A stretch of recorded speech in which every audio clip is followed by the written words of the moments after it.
Hey, this is Flo, and this is the next part in the Instagram remade series. In the first part, we have already created the feed with the statuses on top, and then a feed to scroll through all of the images that your friends have posted. And in this part, we're going to create a profile UI. The profile will be split into 4 parts: the header view, the description, story highlights, and all of your posted images. Let's get right into it. As always, we're going to start with the navigation view on the very outside and a vertical scroll view in the inside. Then let's already give the scroll view a navigation title. In this case, the title of the profile. I'm just hard coding all of these strings here. So yeah, let's call this profile Flo writes code. And let's give it also a navigation bar display mode, same as with the feed of .inline. So it's always at the very top. And let's also, just like before, think about the toolbar first. So we're going to have 2 toolbar items again. The first one with the placement of navigation bar leading, navigation bar leading.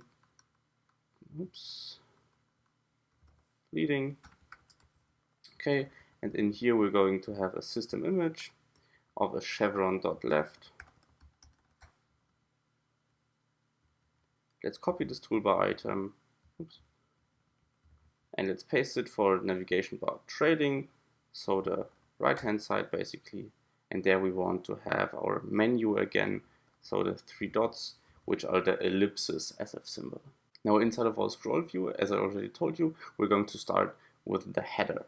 So let's call that header view. Let's copy this and create a new private computed variable with the exact same name, which is of type SumView as always. Let's scroll down a bit because this header view will be a bit longer. So let's start with an HStack and let's start with the profile image. So in this case it was image 5 from the dummy images that I showed you in the first part.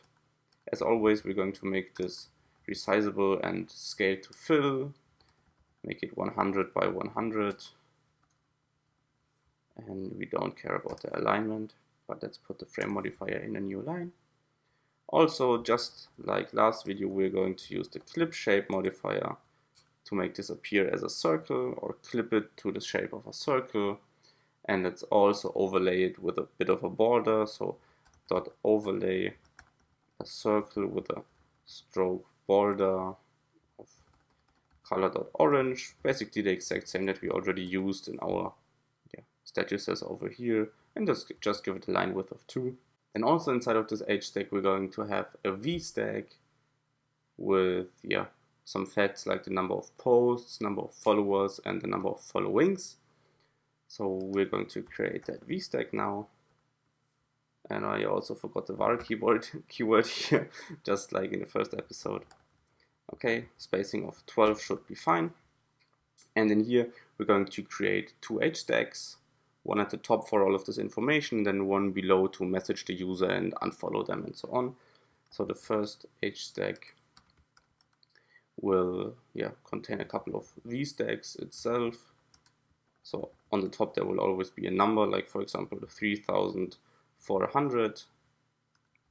Let's make this a bit semi-bold. Of course we need a font weight modifier. And then below that, let's say posts, and let's give that a foreground color of gray. Okay, now we can copy this VStack a couple of times, 3 times to be exact. The next one will be followers, and the last one will be following. Let's change that to a smaller number and that one to a bigger number, just so we can distinguish the 3 VStacks. And to center everything correctly, we're going to use a couple of spacers, so one in the beginning and then one in between each VStack and another one in the end. Okay, then let's think about the second HStack, the one below that. This will be for writing a DM and to unfollow the person. So let's give this one a spacing of 8. Let's first of all create a text called message. Give it a little bit of padding, let's say 4. Give it a frame with a fixed height of 30. just so all of the boxes that we're going to create right now all have the same height. And then next up, let's make it grow horizontally, so give it a frame with a max width of infinity. This means that this text will take up all of the horizontal space that it can get. As a background, we're going to put a rounded rectangle. So rounded rectangle with a corner radius of 4. And let's also give that a stroke, so an outline basically of color.gray. Also a little bit of leading padding, so it's not sticking to our profile image. Let's say a padding of 8 should be fine. The next element will actually be 2 images stuck together, so we're going to use an H-stack for that. First image is going to be the person SF symbol, and the second one is going to be the checkmark SF symbol. Now let's give this whole H-stack again a padding of 4, so it appears basically the same as the message. Let's also give it the 30 pixels of height, or the 30 points, and then also the same background. And lastly, inside of this bigger H-stack, we're going to have like a show more menu, which you know from Instagram. So that's again a system image. This one is a bit longer. It's called arrow triangle .down .fill. Let's give this a font of footnote, so pretty small. Padding of 4 to all sides, and a horizontal padding of 4 on top of that. Horizontal of 4 more.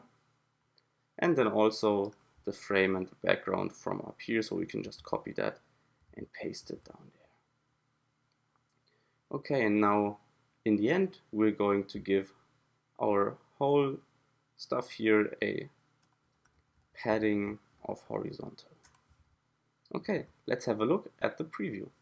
Okay, let's click on the profile. Okay, and you can see that's already our header view here. So the profile image, then the number of posts, followers, following, a big message button, and so on and so on. Next, let's focus on the description. So let's create another computed variable called description view, also of type SumView, and in here we're going to have a VStack with a leading alignment and a spacing of 4 pixels. And I actually want this to be a trailing closure, just like this. Okay, inside of the VStack, first of all, we're going to have the username. So in this case, Flo writes code. Let's make this a bit bolder, semi-bold to be exact. Then there's like the job title, so let's say iOS developer, and then there's the description. Let me just type up something here real quick. Okay, let's give this description a foreground color of gray. And then there might be a little bit of issue where all of this is not really leading because the VStack isn't of the correct size, because we never know how long this description is. So there's a little hack that we can do, and that's just add us an H-stack with a spacer in there that basically fills the whole width of the device. This is not pretty, but that's what we have to do. And then below our VStack, let's add some horizontal padding again, just like for the header view. Alright, and now let's add our description view into the scroll view, have a run, and see how it looks in the simulator. Okay, so that's our description view. Let's continue with the story highlights.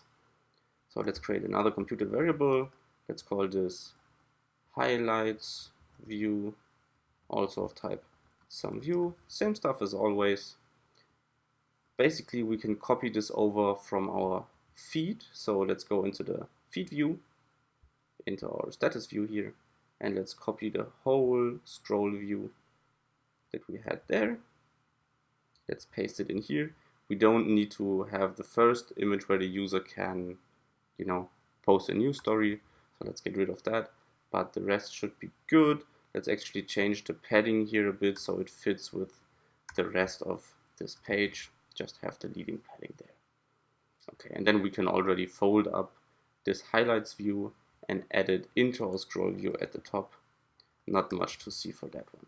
Okay, now let's add a small divider here, so just so there's a visual division, and let's create the final piece, which is the images view. So let's copy that name and create a new private computed variable for all of the images to lay them out into a nice grid. So first of all, let's use a VStack here with a spacing of 8.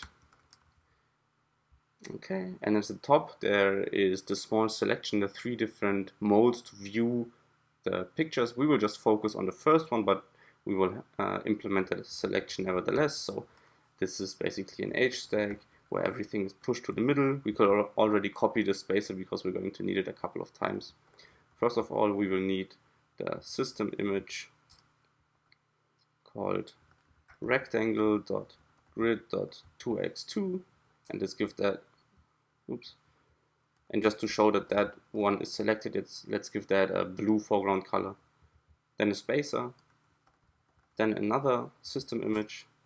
This one is called squares below rectangle, squares below rectangle, another spacer, another image, that one's called person crop rectangle,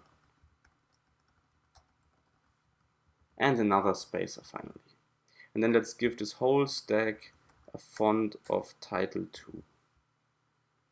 Okay, and below that we can already put our grid of all of the images. So let's create that next. We will use a lazy V grid, and as the columns we're going to create an array that repeats a grid item. In our case we want a flexible grid item with a count of 3, and let's also give this a spacing of 0, because the default spacing is actually not 0 for grids as far as I know. Okay, and in here we can just iterate over all of the dummy images that we have. Actually, let's repeat them a couple of times, so let's not just iterate until we have all 6 of them, but let's just go until 15, and then we can show a bit more how the scrolling works and so on. So let's grab the image, the index here, and let's create an image. If you remember, the name is just image and then the index. That's just how I called them in my asset catalog. Let's make them resizable, and let's make them scale to fill. Give them a frame. And now the width, we have to do a little bit of computations here, but not too much. We basically want to have 3 images side by side, so let's just say they have the screen width divided by 3 as their own width and height. So let's take the UI screen.main.bounds.width and divide it by 3. Let's copy all of this and also paste it into the height, and then let's get rid of the alignment. And lastly, we need to clip it so the image doesn't basically break out of its frame.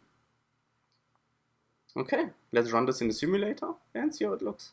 Okay, so there's our feed view here, and if we click on the profile, you can see the header part, all of the buttons on the top, the story highlights, and then down here all of the images. Now there's one small error that I actually made, and I told you that we're going to use more than our preview images, but if we want to do that, then we actually need to take the modulo of the index by 6. So we basically loop again starting from the start, and you can see there were a couple of issues because the indexes could not be found. So let's run this again. Alright, let's look at the profile now, and there you can see all of the images that got loaded. Alright, that's it for this part. I might make another part for the Instagram app, I'm not quite sure. If you enjoyed it, then please subscribe to the channel, leave a thumbs up, and comment down below which app you want to see remade next. That's it, and I will see you in the next one. Bye.